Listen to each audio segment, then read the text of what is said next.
Hi, come on in. And join in. It's the Very Merry Life. Hi, I'm Mary Hendricks, and you might know me as that relatable AF Mama over on Instagram who hopefully feels like an old friend at this point. And if not, it won't be long till it feels that way as we get raw, unfiltered, and very unapologetic in all things motherhood, marriage, sex, and more. From moments worth savoring to moments worth surviving, get ready to leave feeling seen and supported. You have a friend here now, so hey, take a seat. What's going on? Oh, hi, Erin. Hi, everyone listening.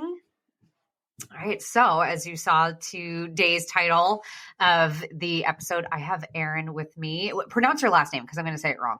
It's Eicher.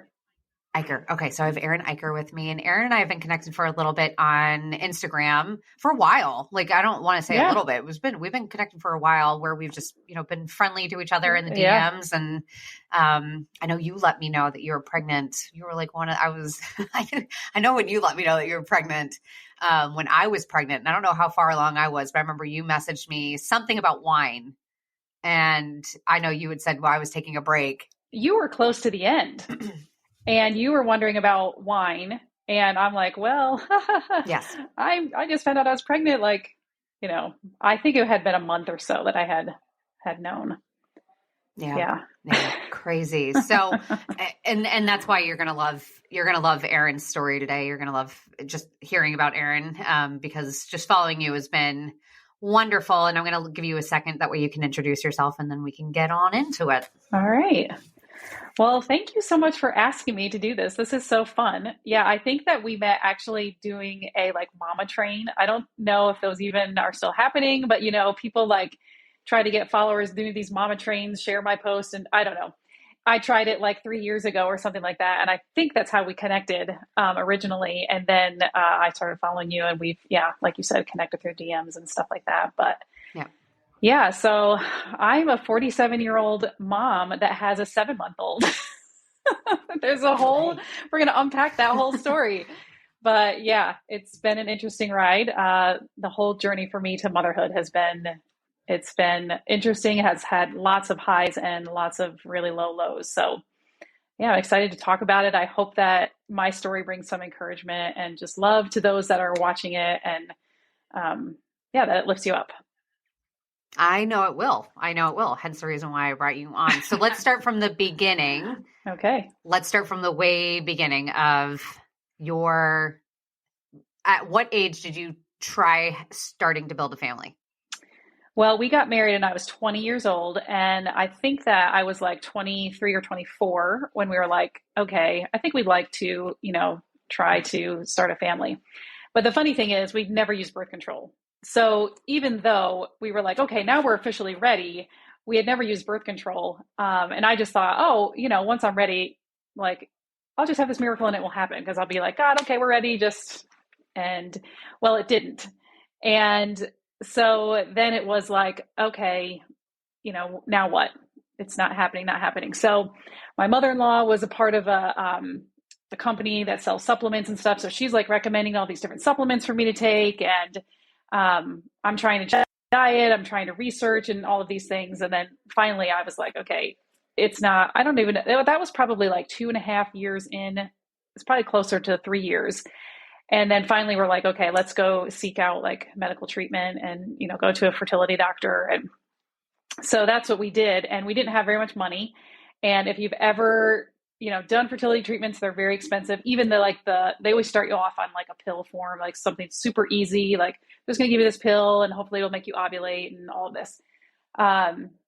So we were well, we're going to try 2 times. We have the money to do it 2 times and didn't work. No pregnancy. I can't even remember if I ovulated. Maybe I did. But anyway, my in-laws said, well, we want to pay for you to do it one more time. Well, then I did it one more time. I got pregnant.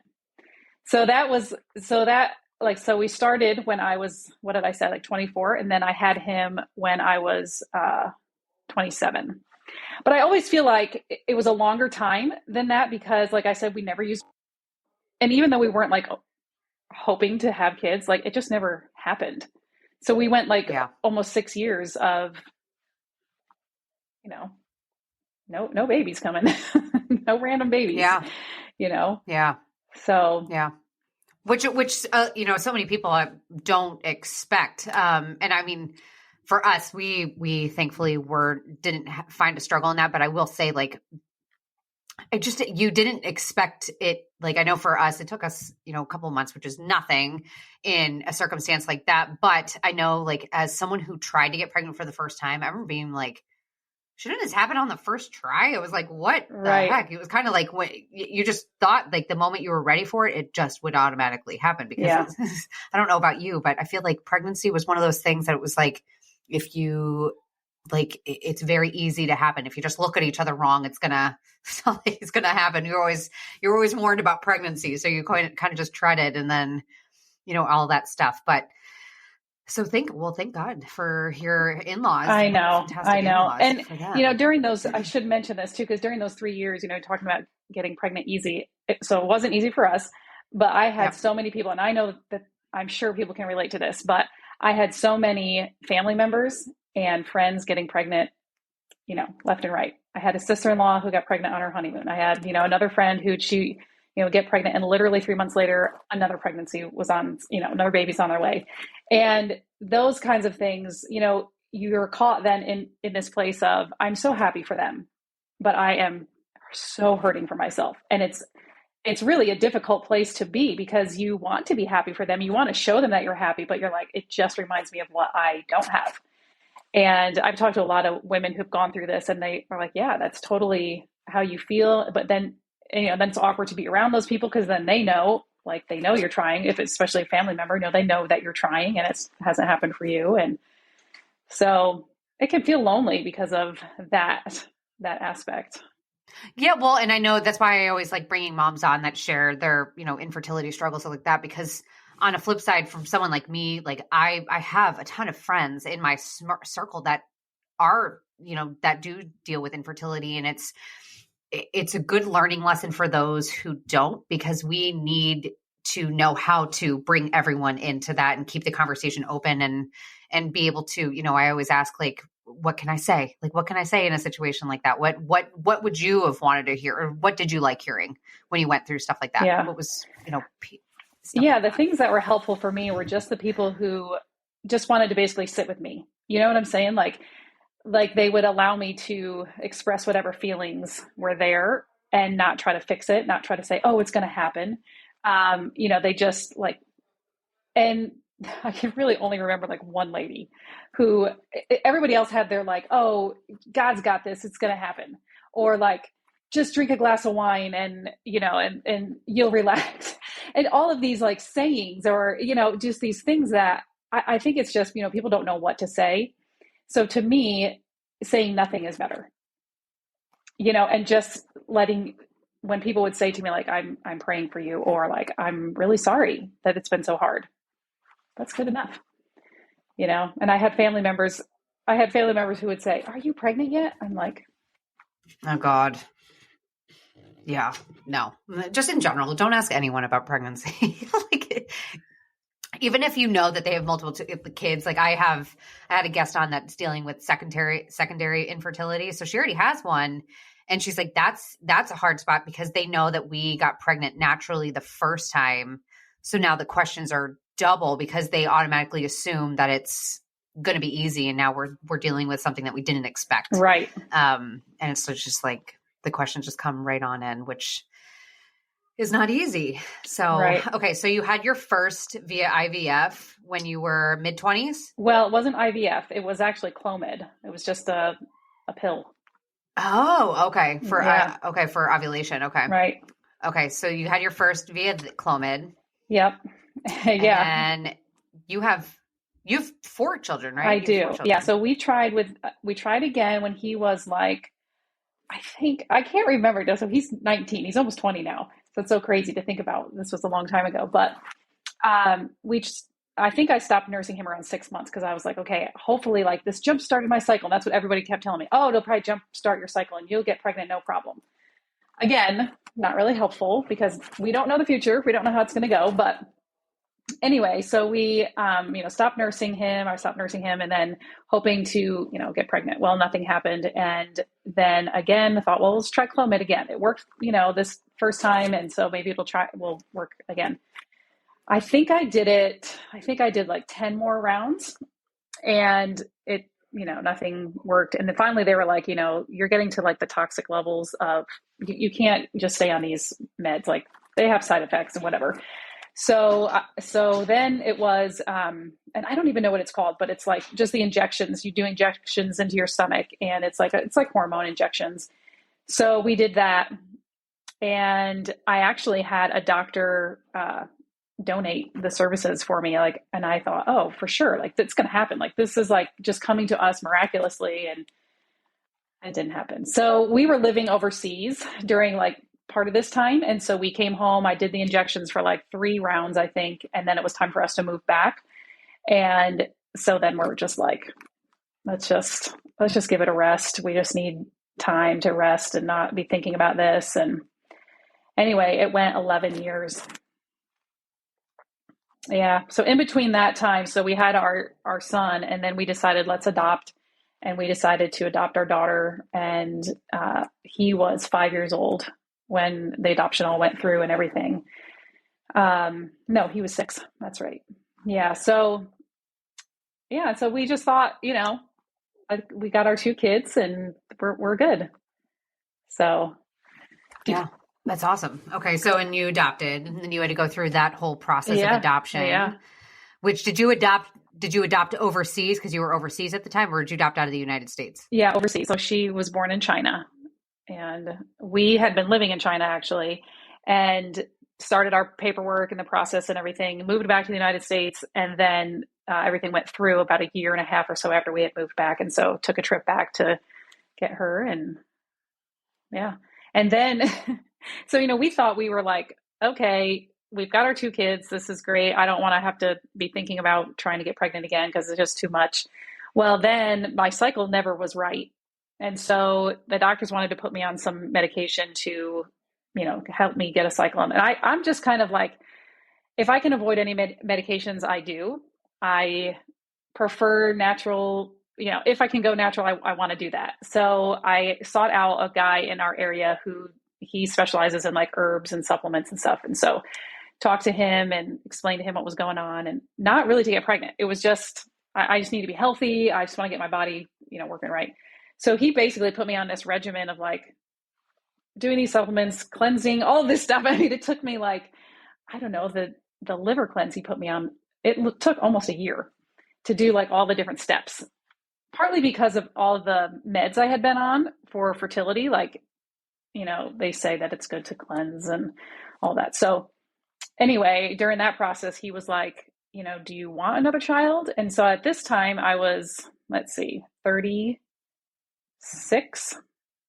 Yeah, I was 36. I think I started with him when I was around, I think I was like 34, because it was a couple year process. And anyway, we're like, yeah, I mean, if it happens, that would be great. We're getting older, whatever. So anyway, then,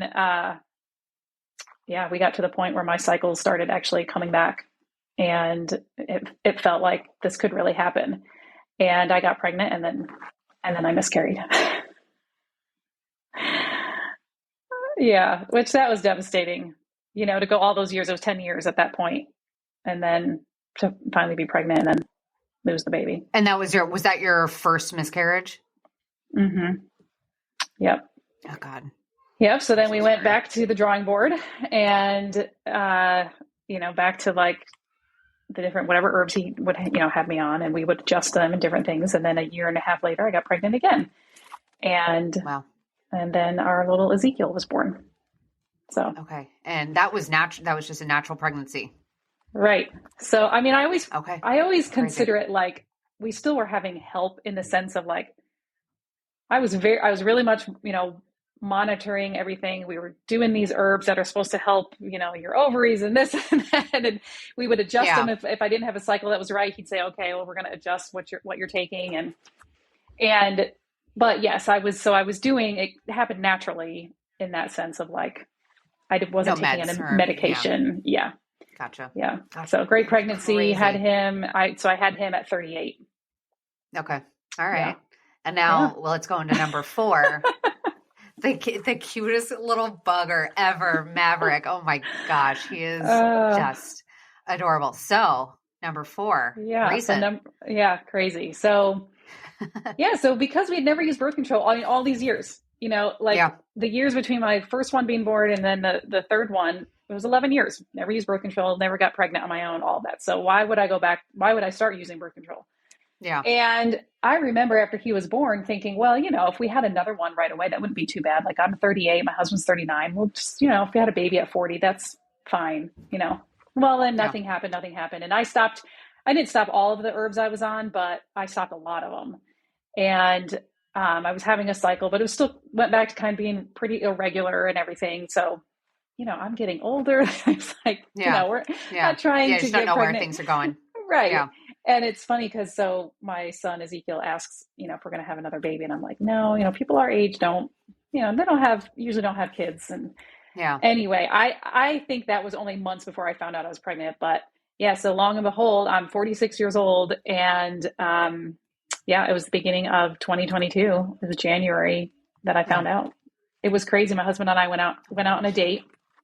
We made it a dream date. I don't know if you've ever done anything like this, but like we got like our computer and notebooks, whatever. And we wrote down like stuff that we want to do, like immediate future, and then things that we want for the future in 5 years or so. And like just dreaming about life and like things that we want to do. And like our kids are getting older and just things like that. And he had asked me prior to the date, like, he's like, do you think you're pregnant? I'm like, oh my goodness, no, you're so crazy. Like, no, I'm not pregnant. Yeah. So the date ends, he stops at Walmart to get something, and I stayed in the car. He comes into the car and he's like, I bought you a pregnancy test. What was there something that was happening that you had a symptom? Like what was making him wonder? Well, he felt like my body was already changing and my period hadn't come. And I was like, I kept saying to him, it's coming. Like, I can tell it's coming, and he said, I feel like you've said that the last 2 weeks. You've been saying that. And because it was so irregular, I didn't really pay much attention to the calendar because there was really nothing. I mean, it was just irregular. It would come when it came. And anyway, but I think probably the changes that he was seeing in my body is what really was like, I don't know, he just noticed. Yeah. And he tells me, I'm like, oh, you're crazy. So we come home, it's like 10 o'clock at night or something, come home, and I'm like, well, I guess I'll go upstairs and take it. So I take it. It's right away positive.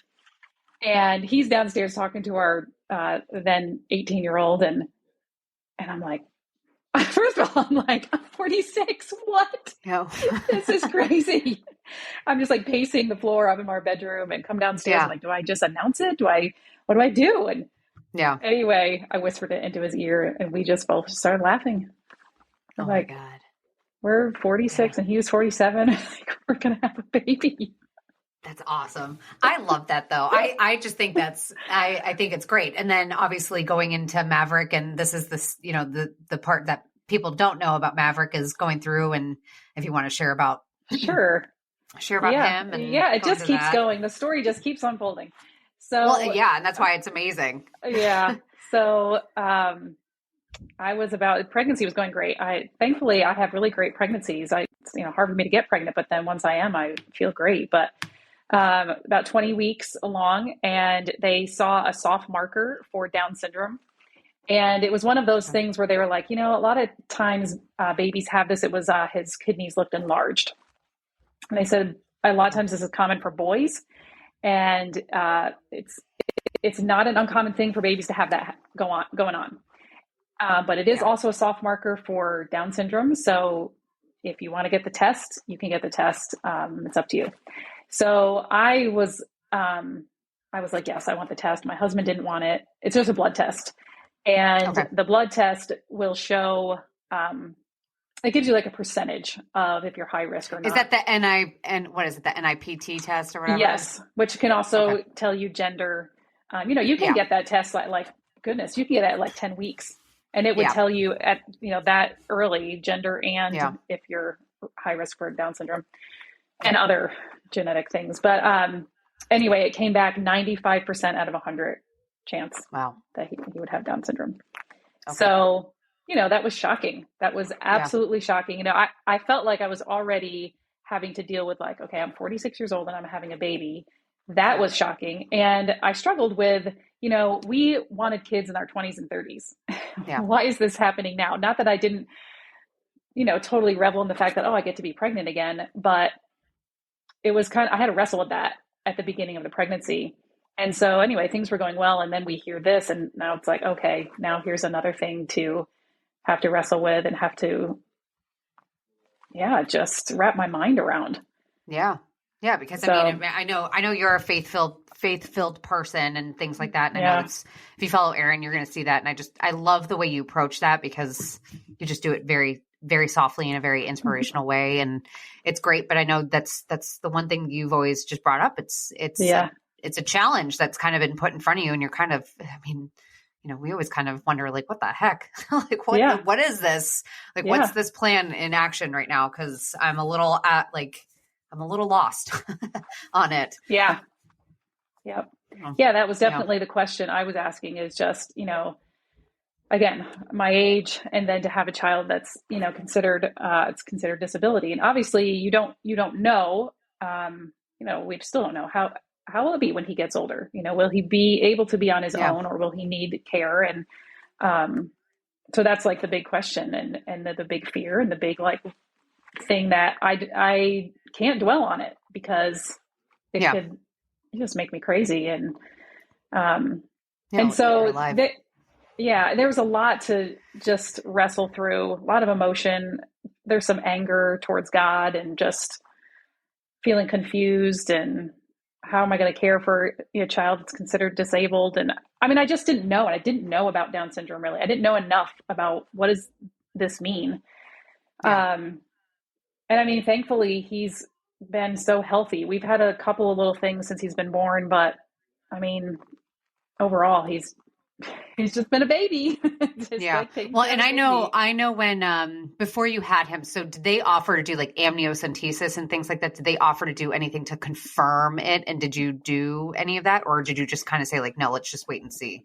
They did offer that. And we had an ultrasound that was considered like more in depth, where they can, it wasn't even, I thought it was going to be like one of those 3D. It wasn't, it seemed like a normal ultrasound to me, but they called it a more, I don't know, they gave it a name.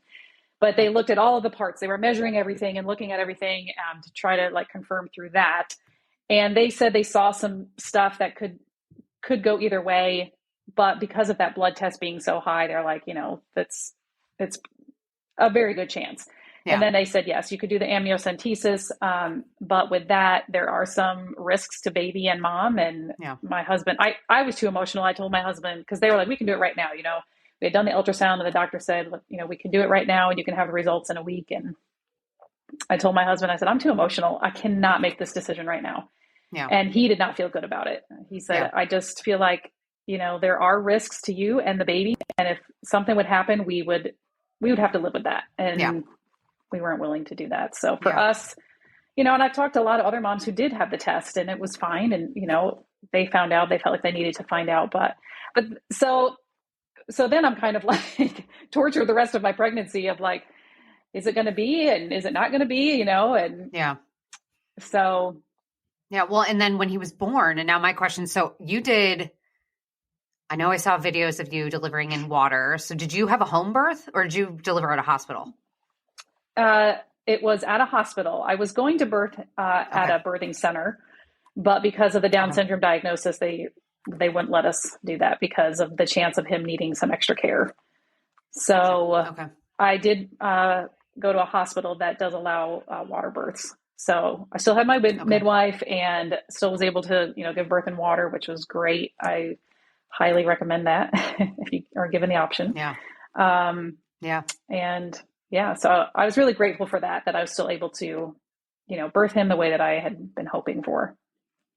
Awesome. And and then on the dynamic of, you already had older kids, you had, how old was your Ezekiel? Ezekiel was 11 when you had? Ezekiel is, he was almost 8 when Maverick was born. Okay. So he was, so they're only like, so 7, he was almost 8 years old.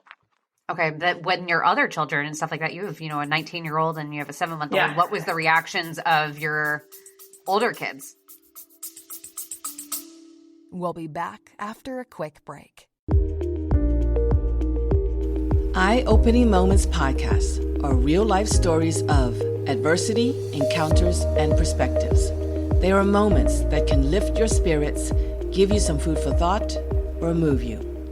For the introspective mind that likes to reflect, discover, and find solutions or meaning in a complex life, listen to Eye-Opening Moments podcasts. To just the fact of having a baby coming along. Yeah, baby and everything, like diagnosis wise and kind of everything. Yeah.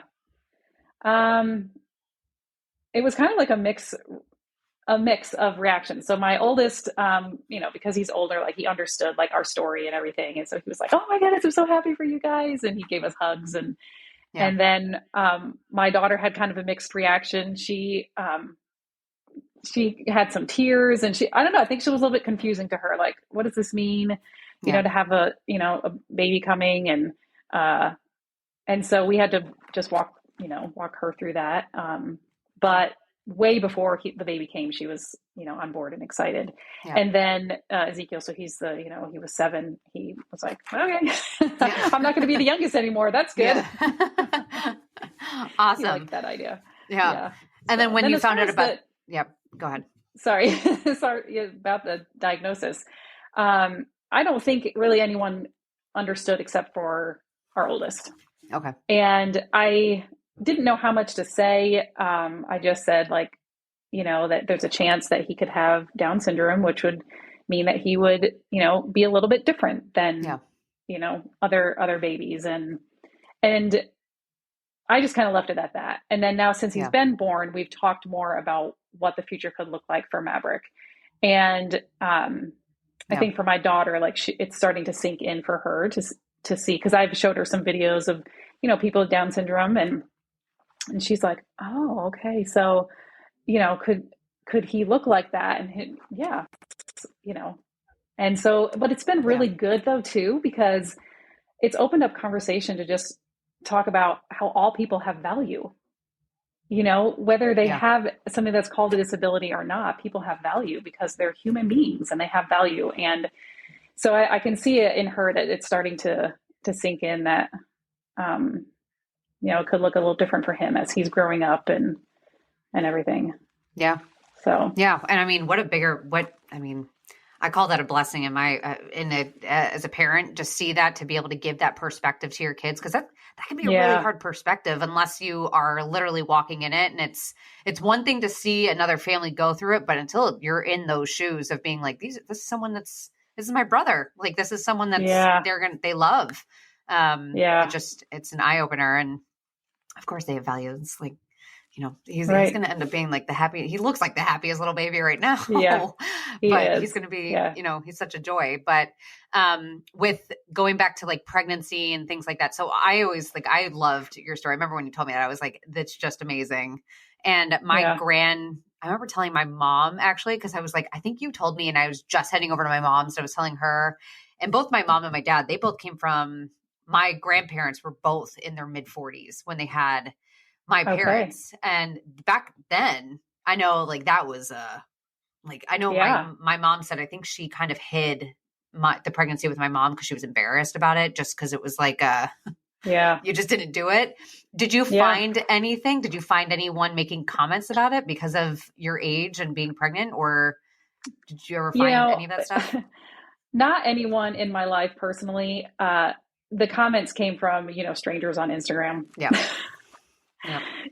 That just happened. So it was crazy because when I announced the pregnancy, I announced it through a reel on Instagram, and that reel went viral. And, so my account grew tons. And so it opened me up to now, all kinds of people. And of course there was people that had comments, but I would say 99% of people, it's been all so positive and encouraging. And, I think it's given other women hope, because there's, women who are 40 and still waiting on their first. And so I think, for the most part, I got lots of, congratulations and so happy for you. And this gives me hope for my future and that. So. As it should. I think that was the most amazing thing with you telling me when I know when you announced it to me. I think that's why I told my mom. I was like, it's just incredible when you hear stories like that. I was like, it's awesome. That's literally the only word for it. It's awesome. Who cares what the age is? And I think that's nowadays you just hear it because, people are either struggling a little bit more openly with infertility. I think back then also, like when my grandparents were alive, like it was just, none of that stuff was around. Like none of any of that, all of that was taboo. And so many taboos of, life are just kind of being put out there. And I think that's great. So now you're 7 months. Funny. Go ahead. Sorry, you cut out just a tad. I was just going to mention, yes. So my husband's aunt said she had the same experience, like you said, your grandmother. She had a baby, and then soon after the baby was born, she was pregnant again. Yeah, and hid it. Yeah, yeah. So you're exactly right. Like people it was like this. What are people going to say? And people are going to think, I don't get it. You're married, like it's okay. You have babies, like what's going on? Like I don't know. But anyway. Yeah, well, and that's the thing. I don't know. I think there's so many. No, yeah, I don't think so. I think at this point it's pretty much there is. I mean, I know people that like, especially if you get pregnant like right after you have a baby. Like I know that there's like some people hide that. I've had friends of mine hide that because they're like, oh, whoops. But I think it's becoming so normal at this point. I think people are kind of about all of it, about miscarriages, about infertility, about Down syndrome, like any of that stuff. I think it's just become more of a conversation versus something that is kind of hidden and untouched. And I think just that, or you sharing about the grief aspect of, I know you said you're angry with God sometimes and you kind of look at it and you're like, okay, what's going on? But there's a grief aspect of all that. But even grief for the longest time, I felt like was very taboo, and it's not as much anymore. And I think it's something for all of us to like, we're getting better at listening to it because it's uncomfortable. Grief is not a comfortable thing, but I think it's just becoming an easier thing for us to be able to say. Like when you tell me that you're grieving anything or you feel an anger in any certain way, like I don't shudder at that. That's a normal human reaction. I think any of us would feel that way. Right. Yeah. Yeah. And I love to see like, your page is this way where it's like real life. Like, come on, people. We don't want to just see the social media pages that are just, perfect houses and perfect makeup and, all of that. And I think people are wanting that so much more now. They're just wanting that realness to see, people's real life stories. And it's good to see more and more accounts where people are just and being real and like, this is really hard. And this is what's happening. Well, because it helps people not feel alone. Yeah. Well, and I would say like, even just as a vice versa with your account, what I think I appreciate, like I'm someone that's personally struggled with faith a little bit, not so much like I have a faith basis. I believe in something and I know that there is something greater than I am ever meant to understand. And I've talked about this a little bit on my page because Kevin and I both have difference of practicing methods with all of it. But I think it's sometimes nice to see, especially with you, because you are a Christian woman and you like to share and you like to, share your faith. And I love that in an encouraging way. But I think it's nice to see that you aren't someone that is sugarcoating your faith and that you're admitting like, I don't have it all. Like you're questioning things. I think you're allowed to question. I think sometimes we get afraid to say like, I don't really know what's going on, or like even saying that you're angry at God. Like, I think that that's a really important conversation too. Cause some people would be like, oh, wait, what? Like you're supposed to trust him with everything. Like, of course we do, but I can still feel whatever way I want. And I think that's refreshing for me. I know that's like a refreshing thing for me. Cause I see accounts where it's kind of like, they make it seem like they are fully falling back into religion, which if they are awesome, but part of it's like, there's a human aspect. There's a human aspect where we're like, we got to have our emotions. We kind of can feel all of that. And I think, it's from my end, it's nice to see. Yeah. Well, thanks. I'm glad to hear that. Yeah. So awesome. Okay. So 7 months in, how are you feeling with a 7-month-old? It's lovely. It really is. I mean, the first few months, postpartum, there's lots of tears, just really embracing Down syndrome and really like, okay, so now it's like, he has it. It's 100%. He's here and he has it. And,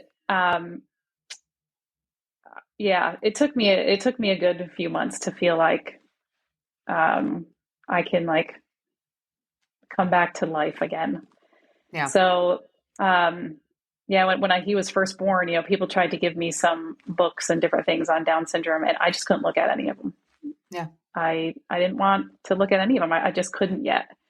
And I just thought, I just want to embrace this newborn stage. I just want to have my baby, and don't put a label on him. Don't put things on him. I just, he's healthy. Thank God he was healthy. He didn't need any kind of surgeries or anything. We could just bring him home. And so, yeah, I kind of just went into my stayed at home and didn't really do much. And I mean, I was sharing on social media, but, you don't share everything. No. So, well, and I think that's almost, you almost need to do that regardless whether or not your baby has anything. I think it's just important to go home and like live in a bubble. I always say, like, for me, I was never a parent that had parenting books or anything like that. I never did it because I didn't want someone else to tell me who my baby was or what I should expect out of my baby, because my baby was not the baby that's in this book. So like for me, I just wanted to get home and live in my bubble and get to know this human. And, you kind of, I'm sure you were the same. And, diagnosis aside, you're still learning Maverick, and Maverick is a brand new human being that you have to learn. And, diagnosis wise, you do have to figure that out. That's a brand new thing. And whatever. Did his Down syndrome affect anything like newborn wise compared to like your other newborns? Did you find that there was a difference?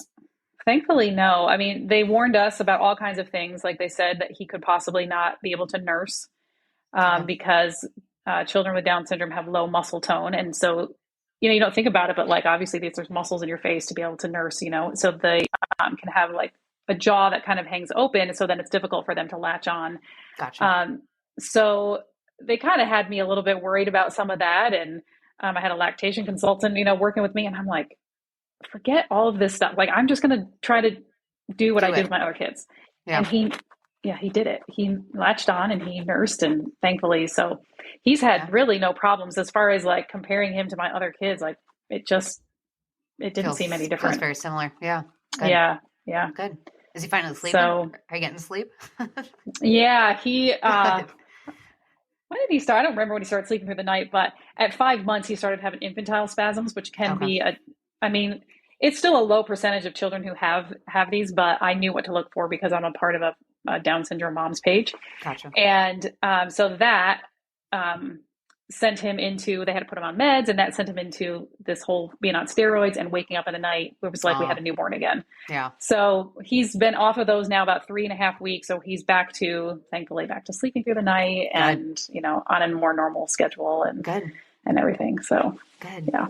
Good. Now you're entering like the cute zone, like the 7 month to like 10 month. Well, all of it's cute, obviously, but it's like that age of like, that's when they like start like getting a little bit more of a personality. And it's so fun. They blossom. Yeah. And he's like rolling all around. I mean, he doesn't crawl yet, but he's like rolling. He rolls everywhere, and gives us tons of smiles, and he's starting to, coo and make noises. I mean, he's been doing that for a while, but it's becoming just more and more. And with like the developmental stuff, like milestones and whatever, is there like a window, like a bigger window with that stuff, because they could see like more of a delay in any of that stuff, or do they kind of go text? Okay. Yeah. They basically just say, he'll hit his milestones. It might just take him a little bit longer. Gotcha. And so we're already seeing that. So if I compare him to my oldest at 7 months was, we thought he was going to start walking any day. I mean, he was like, he had been crawling at 6 months, and he was pulling himself up at 7 months and walking around the furniture, and then walking at 10 months. So Maverick is not sitting up yet. Like if I sit him up, he needs still some help. He'll fall over, whatever, but he's not pushing himself up into a sitting position. Gotcha. And he's not getting into the crawling position. You know how like the babies prop their arms like up all fours. Yeah. Yeah. So we have him, we have a physical therapist coming once a week, and we have occupational therapy come every other week. So they're starting to, just work with him and helping those muscles, do what they're supposed to do. And so. Yeah. Well, and he landed with a great parents to get that all set. I mean, That's a good thing. He's got you guys on his side. He's going to do fabulous. Yeah, he's a joy. He really is a joy, and he brings joy to people everywhere. I just had to go to the doctor yesterday, and I brought him with me, and he was smiling at everyone. And so, yeah, awesome. Yeah. Awesome.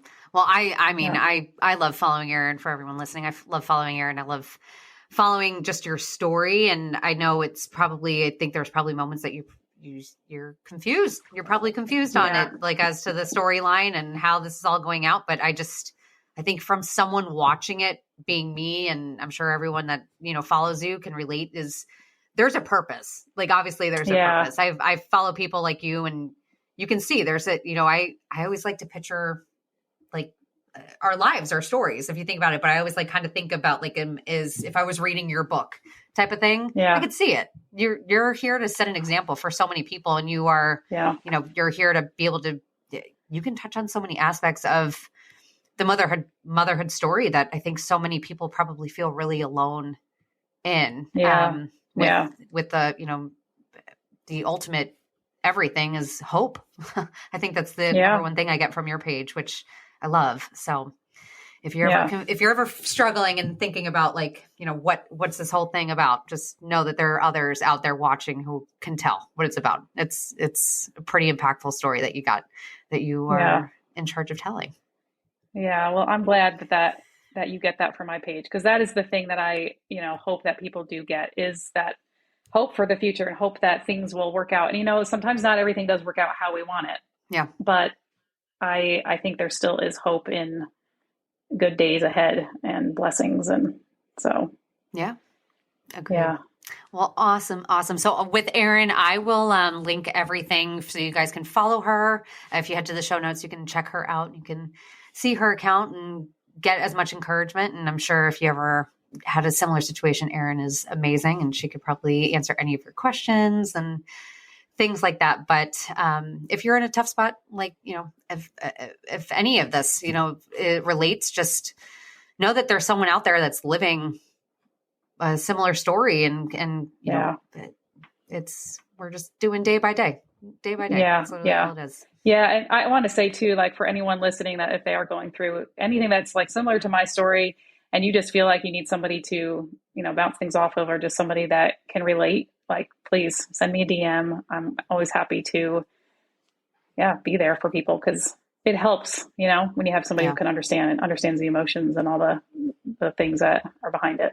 So, and all the emotions, like the good and the ugly, good, bad, ugly. And I always say, like, you gotta have those emotions. You can't have one without the other. You can't appreciate the good without the bad. And it's just, we can't pretend that doesn't exist, because it does. And that's allowed. Yeah. You're allowed to feel that stuff. So, And so many times people are afraid of the ugly emotions, what's considered ugly or negative emotions, but man, we got to get those things out. So you need them. I don't even think they're ugly. I think they're uncomfortable. I think that's what they are. They're uncomfortable because we have not made it easy for us to be able to share them. I think we are, the generation of social media is really going to be nailing that stuff out. I think we're the ones that are kind of breaking through the ugly uncomfortableness and making it a little bit of an easier pill to swallow, because it's always been there. It hasn't just appeared. It's been there. It just hasn't been talked about. And that's what makes it so hard to talk about. So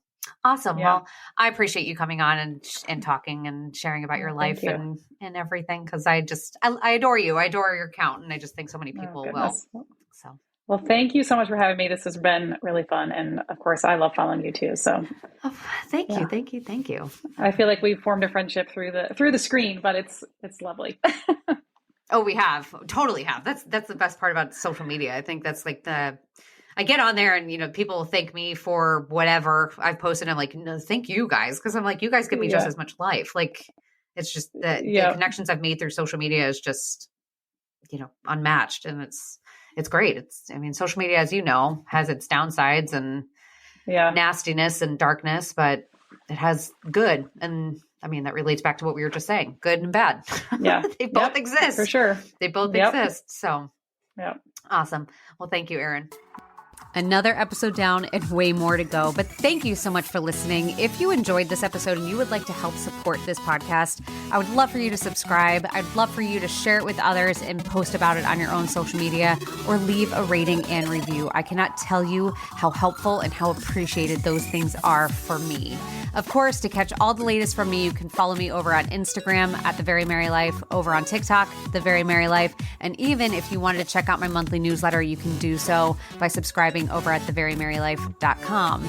I'll see you next week. Stay tuned for more honest, raw, real chit chat. I have some amazing moms lined up coming on, and shit's going to get fun. So buckle up, Buttercup. It's going to be good.